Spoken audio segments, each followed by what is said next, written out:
Hi friends, நம்ம இன்றைக்கி உடலுக்கு நன்மை தரும் வாழை இலை ஜூஸ் தாங்க போட போகிறோம். இந்த மாதிரி கொழுந்து இலையாக எடுத்திருக்கேன். 3 இலை எடுத்து கட் பண்ணி வச்சுருக்கேன். இன்றைக்கி நம்ம அந்த ஜூஸ் போட போகிறோம். எப்படி போடுறது அப்படின்னு பார்க்கலாம் வாங்க. இதில் பனங்கள் கண்டு எடுத்திருக்கேங்க. இந்த பனங்கள் கண்டு போட்டுக்கலாம். ஒரு கைப்பிடி புதினா போட்டுக்கலாம். இதை நல்லா ஒரு டம்ளர் தண்ணி விட்டு அரைச்சி எடுத்துகிட்டு வந்துடலாங்க. இந்த மாதிரி நல்லா அரைச்சி எடுத்துக்கிட்டு வந்துடணுங்க. இதை நல்லா வடித்து எடுத்துக்கலாம். இதில் 3 ஐஸ் கட்டி போட்டிருக்கேங்க. நம்மளுக்கு தேவைன்னா ஐஸ் கட்டி போட்டுக்கலாம். 1/2 லெமன் புழிஞ்சு விட்டுருக்கேன்.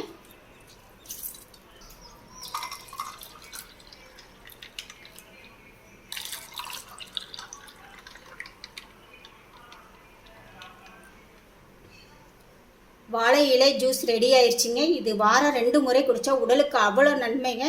இதை நீங்களும் ட்ரை பண்ணுங்கள்.